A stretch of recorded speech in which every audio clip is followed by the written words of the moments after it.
Hello, hello, hello.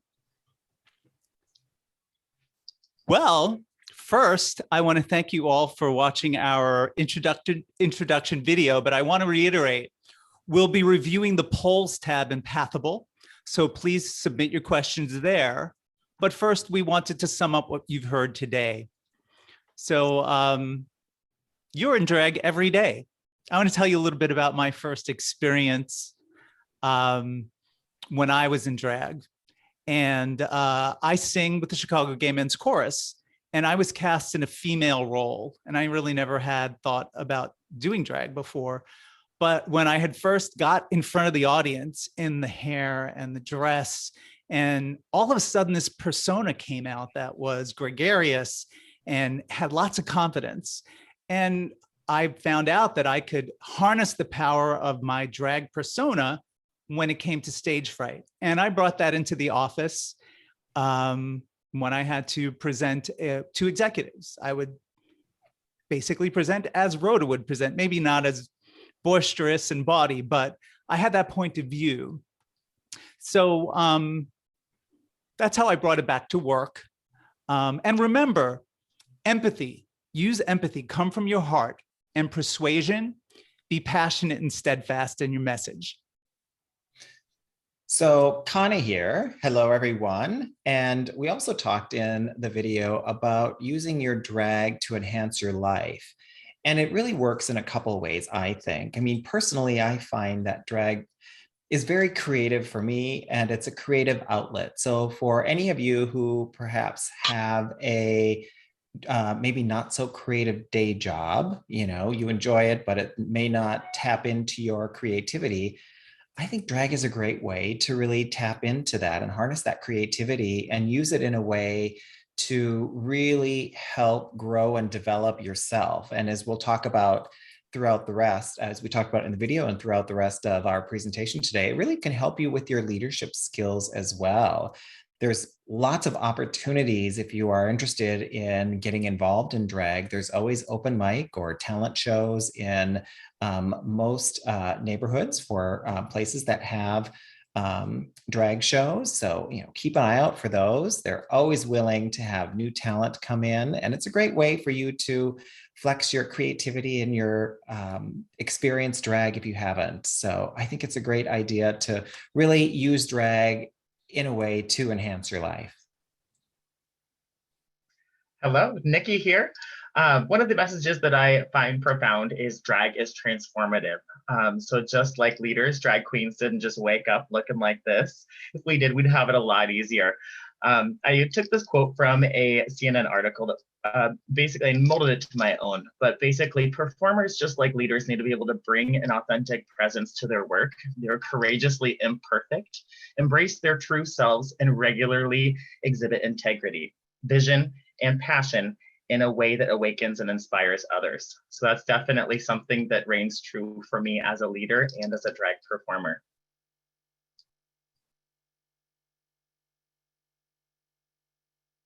And for me, one of the things, how I use my platform with drag is about partnership.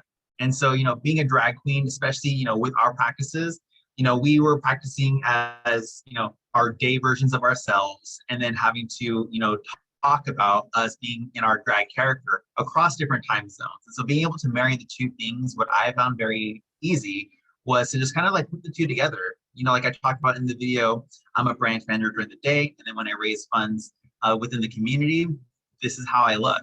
So being able to be my true authentic self when I go to work, I got to learn a lot of those attributes by just being in drag. For myself, with my wig falls off, my eyelash goes wonky, whatever the case is, at the end of the day, I just laugh it off because I know that everything is going to be great.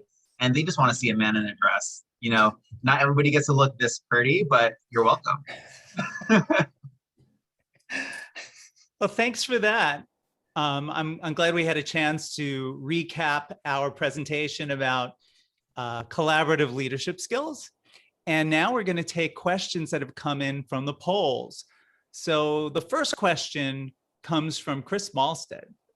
They say that failure teaches us more than success. Have you observed in your or other drag experiences that, Connie, I'll throw that one to you. Sure. So I think I can speak on behalf of all drag performers.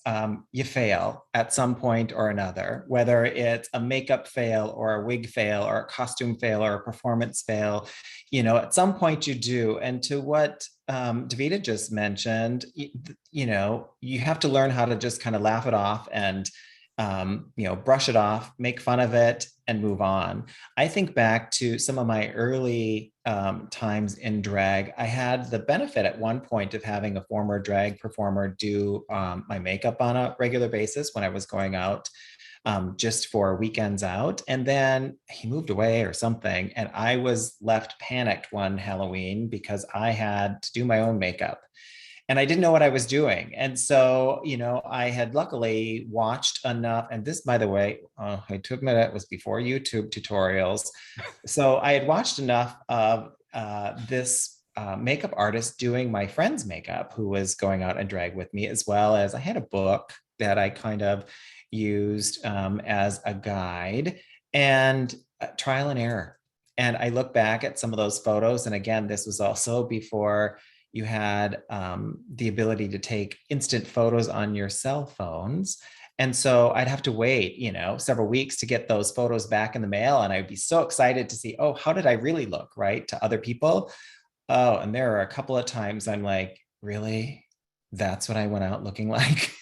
So you learn from those failures and you practice. And, right now, like I said, YouTube is a great tool for people to continue to just learn and practice. Anything you want to know about drag, you can pretty much find on a YouTube video. Some drag performer has posted it. So, and that goes for leadership skills as well. Everything that we presented today and failures that you have in your workplace, you can always use places like LinkedIn and other internet resources to figure out how you can overcome those failures. I'm going to take a second for a little commercial break. At the end of the night, when we as drag queens host a show, we always tell you to tip your wait staff. Well, what I'd like to say is that we should each give thanks to Out and Equal for this incredible workplace summit. It's been an incredible week, and I'm so glad I have another day to relax and watch some of this incredible content. So thank you to Out and Equal and to all the technical staff that makes this a reality.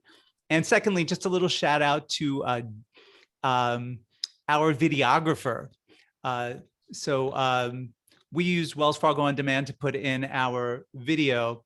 And Jennifer, you're just amazing. So thank you for that. I am going to move on to our next question that is in the queue.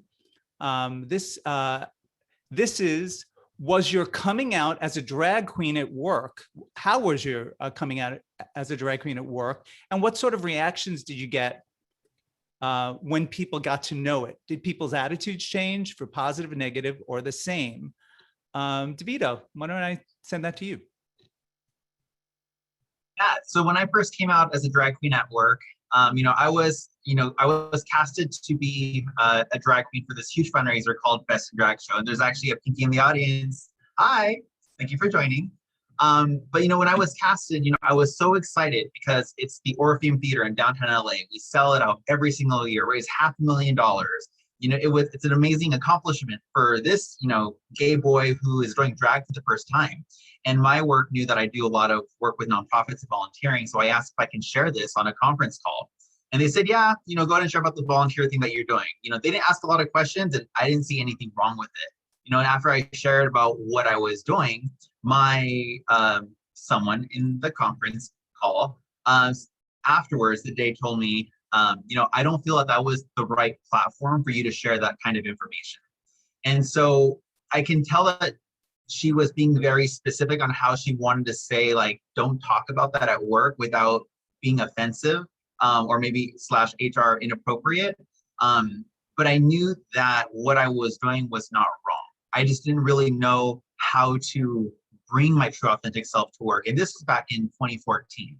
There's been a lot of diversity and inclusion classes and courses and everything that we've taken. But what I was told was that I had to kind of put Davida in the closet at work, but I continued doing everything about drag outside of work. and I still presented it with work. The Wells Fargo Foundation was a sponsor, every year since then. And so I knew that there was some type of confusion on what Davida was allowed to do at work. Fast forward, so that was 2014, fast forward to 2018, I was volunteer of the year for Wells Fargo because of my volunteerism. And when they asked me how I volunteer, ta-da, this is what I do. And then we had a jubilee where the head of community banking was the guest speaker. She came in from Charlotte, North Carolina, all the way over to Los Angeles. And they introduced me to her and as the volunteer of the year. And she asked, what did I do? And I said, well, and I told her that I do drag, and she was in such awe. She knew RuPaul Drag Race girls. And so she was just so excited to meet me. And then this person who 4 years ago said this wasn't the right platform jumped right next to me and wanted to kind of like be a part of the conversation, but she had no clue what the conversation was even about. And so, knowing that I was being true and authentic to myself, and that my purpose for being in drag is to raise money for people who can't help themselves, I knew that I was on the right path. But bridging that gap in between and seeing that it was okay from like the top of the house just made me feel more comfortable about who I was. And so ever since then, when I'm in a new area, if I move districts or anything, the first thing that I do is say, hey, I'm David Flores. I was volunteer back in 2014 and I did it in drag. I posted up a picture and I said, how do you guys participate in the world? And they're kind of like, And so it's one of those things where I don't shy away from who I am anymore, because I know that it raises, a lot of awareness, and it's for a good cause. And to add on to that too, Davida, I think another great way to do that, if you're concerned about with your company, the employee resource groups are a great way to just step right into that. That's how I sort of introduced Connie to Wells Fargo, was through the employee resource group. I was asked to ride on the stagecoach, and I believe that I was the first. Davida, of course, in the video says she was the first. We'll still debate that. But it was a great opportunity, and that came through the employee resource group, where we, wanted to have full representation in our Pride Parade. And so, it was a huge honor to be able to do that a couple years in a row. So, but that's a great way to get involved as well. And folks, I think a round of applause for Connie doing it a month after I did deserves a round of applause from everybody here in the Zoom audience. So, all right, girls, settle down. We're going to go on to the next question. So this question is, how did you get started in drag, and how have you evolved as a performer since starting? I guess this question is basically about your glow up, and I'll pass the one over to Nikki. Sure. So as many of you heard in the video, kind of how I got started into doing drag was watching my mother in the mirror, through that story, all of that. But kind of another facet to that story was here locally at the Garden. We had what's called a teen night.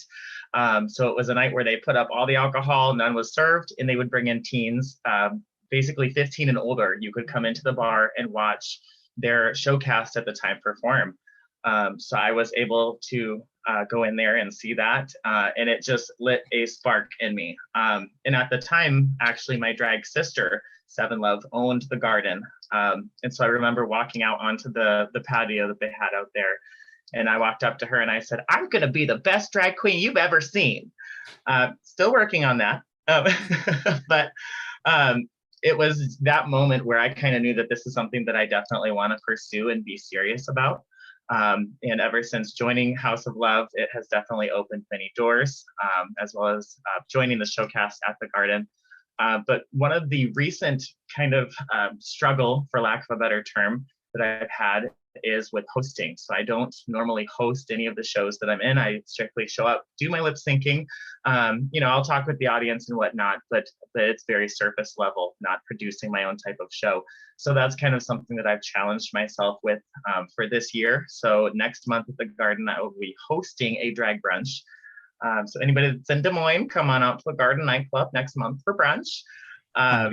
But that's definitely something that I have as a goal, and that's important as a performer and as a leader, to always have something next in your book, that another goal that you are looking to achieve.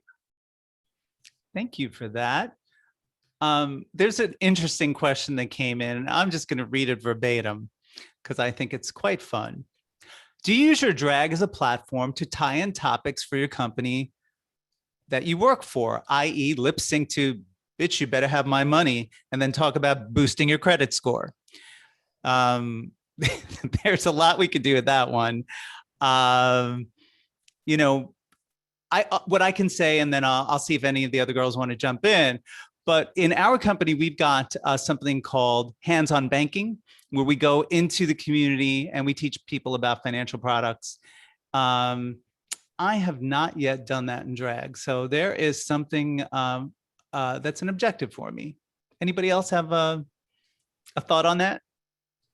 I've never presented and lip sync in front of anybody when doing hands-on banking. I have done hands-on banking, but how I was recruited to share financial literacy was because they found out that as a drag queen, I manage a bank. And they said, hey, can you talk to some of us?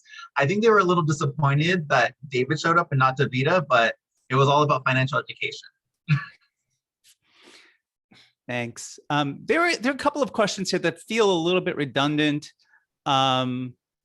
So this question goes to one that we had a little bit earlier, and someone may want to add on this. What made you feel comfortable letting your employer know that you do drag? So that's a little bit different than what the reaction was. Anybody have a reason that you felt comfortable? Maybe I'll start with the fact that a lot of work has gone into our organization in the beginning with D&I and then DE&I and diversity training, bringing your authentic self to work. So that really means bringing your whole self to work. I don't think that it was anything that I had planned, but in sharing with your coworkers about what you did that weekend, you might talk about a gig that you did in drag. And like Connie said earlier, in the ERG, well, when you're amongst your peers, or at least in your own affinity group, you're certainly going to talk about fun things like that. And then it just, spreads over into the rest of your work. I don't think I had a meeting with my manager to say, hi, I'm a drag performer, but obviously my management knows that I'm here representing Wells Fargo. So. Well, and to add on to that, I think what you said, Rhoda, about bringing your whole self to work is important. And I think that ties into so many things, right? If you can bring your whole self to work, I feel like I'm more productive. I am a better leader. And I feel like overall, it's better for the company and for me both. And so, I know, like, holding some of that back, especially if you, did, had a performance the night before and you're, kind of tired from it, if you can talk about it, it sort of re-energizes you a little bit, and share the fact that, you did something great with your creative side. And, it makes it just that much more enjoyable, especially people who you work with and they know that you do it. They love to find out a little bit more, like, oh, what did you do? Show me some pictures. It makes for a better work environment when you can be authentic like that and bring your whole self to work. Thanks. I'm going to read one quote and then I'll go on to the next question. I think that this is really sweet. Someone posted, my 3-year-old son just ran into the room and asked me, are those mermaids? I said, no, they're drag queens. And he said, they're so pretty. Well, thank you. We appreciate that. That's why we do it. Compliments, please. So the question that follows up with that is, as a Wells Fargo team of drag performers, are you willing to speak with other companies about your experiences and the ties to leadership? Well, will there be tips involved? And we can give you our Venmo numbers. Does anybody want to comment on that? I mean, we're here for the very purpose of sharing our experience and learning about your experiences. So I think cross-company collaboration is a wonderful thing. Of course, we all have to go through our approval processes and that, but there's a lot more. Last year, we did a more basic talk that was drag as leaders beyond the stage. This time, we really drew it more closer to the experiences in leadership and work. And I think there's a lot more to explore there. Yeah, I don't think people, I don't think it would be something that we'd be opposed to doing at all. I think we'd love to do something like that. Again, just go through the approval process to make sure that it's all good to go, because we're a financial company, right? We have to get everything approved. And like kind of like a little bit about what I shared, sharing my story about how Davita first came about to work. If someone wasn't as mindful about what they were doing, I probably wouldn't have never brought Davita to work. But because I knew in my heart that Davita was doing good in the world, I knew that I had to continue doing that. But if someone would have told, 13-year-old David that he couldn't do something like that, Davita probably would have never existed. So the power of what you say and how you handle those things, I think is very important. And if we were able to, share some of this information with another company, then by all means, we're just sharing our experience. Thanks. A couple of more questions coming across the line. First, everyone wants to know if the video is going to be available for us to share. Obviously, all of the presentations Out and Equal is making available on the platform until the end of the month. The introduction video, we're going to reach out to our company and see if it's something we can share on a social media platform. And if so, you can find our contact information in the roster of this seminar. And at the end, we'll have a slide that we put up with our details of how to reach us, and we could probably get you a copy if that's approved. Here's a good one. Have you always been comfortable in the spotlight? If not, how did you get comfortable with it? Anybody want to take that one? I can take that. So, as you saw from my story, I was in the spotlight starting even in high school with plays and music. And so I've always been comfortable in the spotlight, but I will tell you this, the very first time that I performed in drag in the spotlight was a whole different level of nervousness and anxiety. And I think mostly because you are presenting a different persona, and there's, I think, a lot of expectations that, audience members have of drag performers, and, you feel like you're being judged. And I think you put a lot of that on yourself. And so I think the very first time you get out there, the music starts and you're lip syncing, you're actually not singing it, you're lip syncing, and, the adrenaline hits and you get hooked.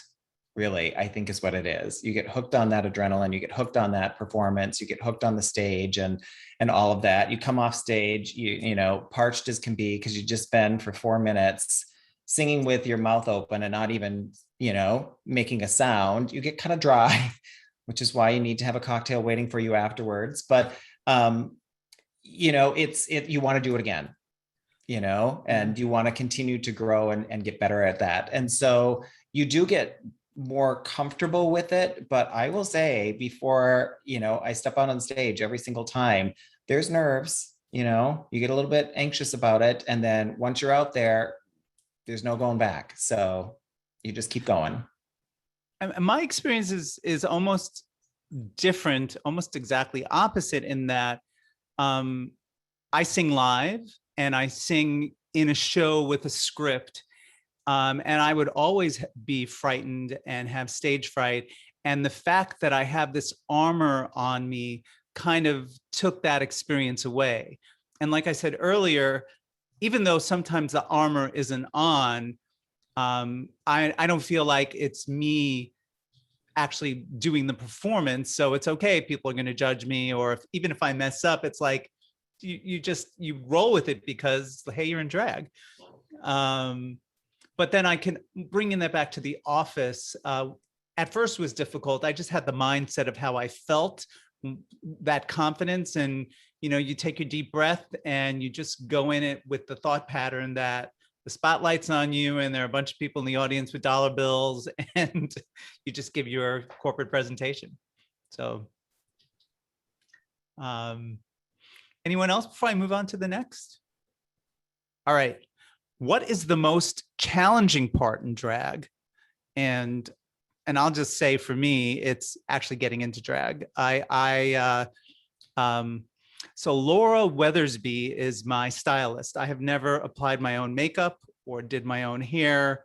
You can go find her on the web. But I would say everyone else on the panel does all of their own makeup and hair, and in most cases creates their own costumes. That's very difficult. And that is a skill within itself. And it is something that, creativity is part of being a leader. And that's one of the biggest parts of drag, is the creativity of your persona. So I would say that's, for me, the hardest part, finding who you are. You don't want to be a different person every time you hit the stage. You want to be recognizable so that you have a brand. And so maybe some of the other girls can talk about that. For me, the hardest part about being in drag, kind of like Rhoda was sharing, is the getting ready part of it. We're doing a presentation for about an hour or so, but a lot of us have been preparing, just for today with hair and makeup for about a good 2 to 3 hours or so, not including all of the rehearsal time and everything else before that. When I first started drag, I had to hire somebody to do my makeup and then do my hair and then make an outfit. But every year I kept challenging myself to learn a new technique and a new tool. I learned how to do my makeup from a friend. The next year I learned how to, run some fabric through a sewing machine. The key is to make sure that it stretches, because even if it's, a little bit flawed or it's uneven, as long as it stretches, you're good to go. Everything, I had to learn how to not take drag so seriously. It's one of those things to where you just kind of have to go with the flow and wing it. For example, like the ring that I'm wearing was a brooch. All I did was super glue another little cheap 99-cent store ring to it, and she looks expensive.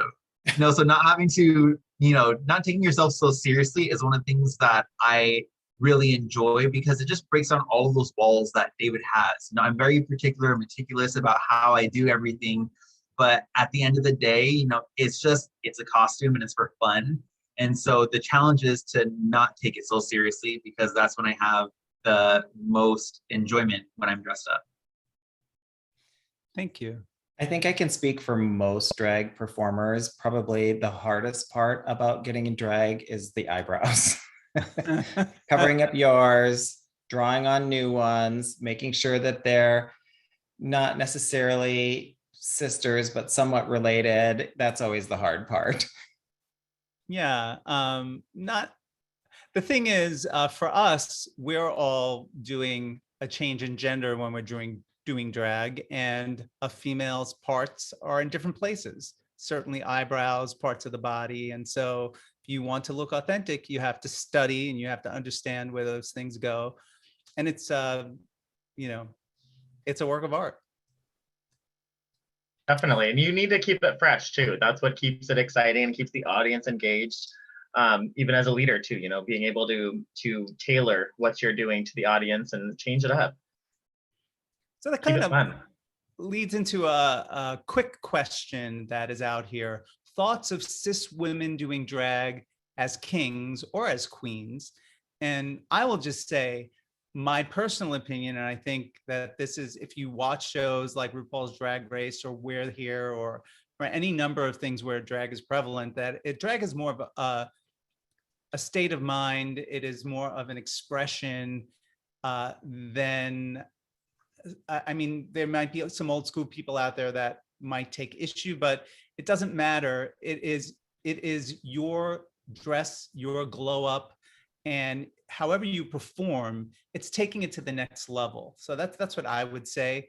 Someone else on the panel. I think I performed with a lot of cisgender females in both as drag kings and as drag queens, and have learned a lot from both of them, or for all of them that I've worked with. And I think it's great. Drag does not have to be a man in a dress. It can be so many different things, and it has so many different forms. So we shouldn't shoebox creativity like that into one particular form. And I know Nikki has folks that she works with at the Garden who are other types of drag performers other than males, cisgender males, performing as females. So Nikki, if you want to share a little bit about that. Sure. Yeah, definitely. So at the Garden, we actually have an entire show that's dedicated to individuals that don't fit in any sort of binary. It's trans individuals, but also ones that are non-binary or don't fit in any sort of box or mold. And that is actually one of our busiest shows of the month. Just to see that type of support in little old Iowa, in Des Moines here, is amazing. And it just really shows how far we've come as a community, not just within our own little safe space, but in general, which is great. Thank you for that. Which leads kind of into the next question, which is about how I can support my local queens. And, I would imagine, well, actually, I'll pass it over to any of you to talk about, but you first need to know where to find the drag shows. But anybody want to talk about how you can support your local drag performers? What I would do is, how I support my local drag queens is I follow them on Instagram. I share their posts, I share their tags, whenever, if I go see them at a show, I make sure that I tag not only the drag performer, but also the venue.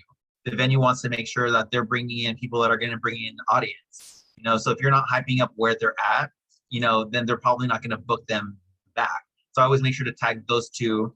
When they're actually on stage, dollars always help. Depending on, how you're performing, whenever I'm fundraising, give me some dollars so I could donate it to people. If David's performing on like a side hustle, then by all means, that's going to be Burger King at the end of the night. This is not a paid ad, by the way.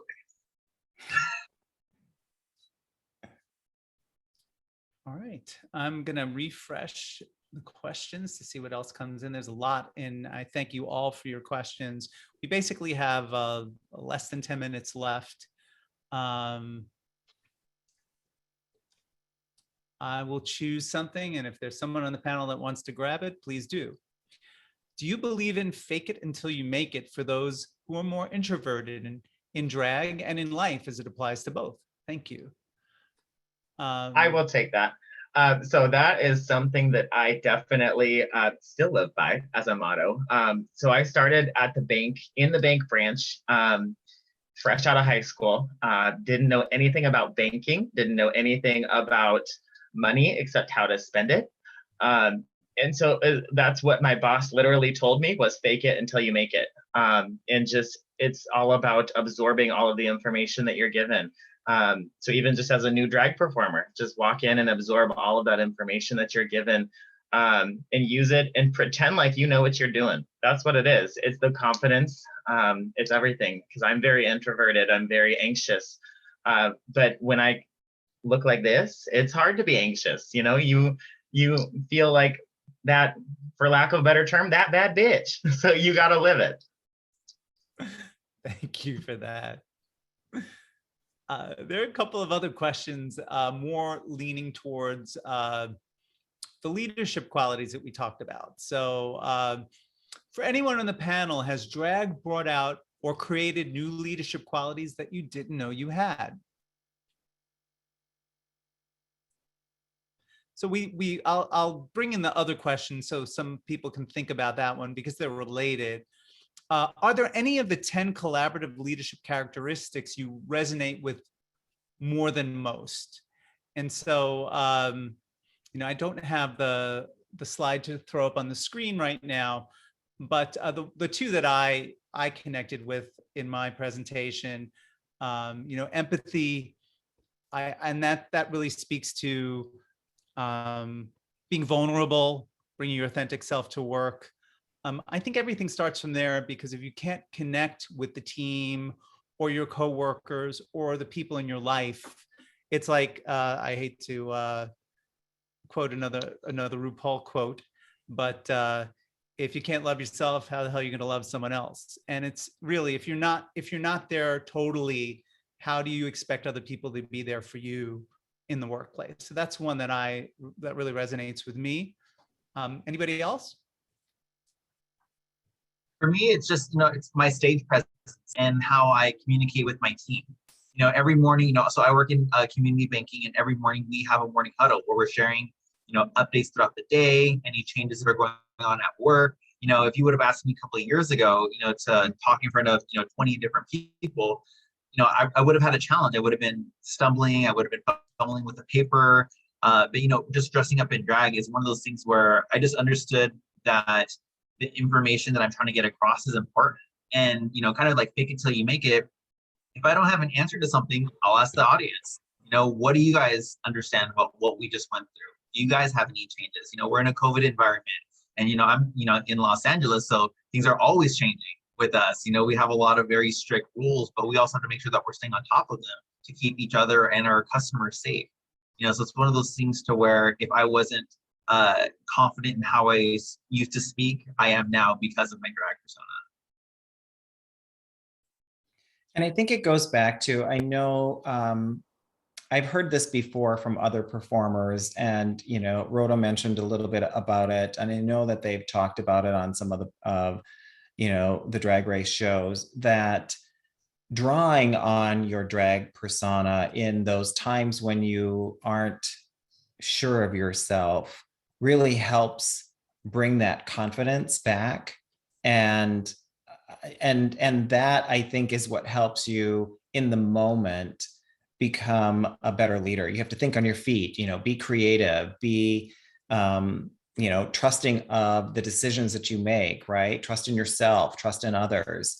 A lot of those things you learn from drag. And you know, creativity isn't one that we talked about in this list this time. I know we talked about it in the presentation we did last year, but I really believe that you know, solid leaders really do need to draw on creativity. You don't think about that as a word necessarily, especially if you're in like a financial environment or something like that. But, you know, in your day-to-day job, you have to be creative, whether it's, you have to be creative with the scheduling because you've got some scheduling issues you're dealing with your staff. You have to be creative with how you're going to manage this particular project because you don't have all the resources that you need.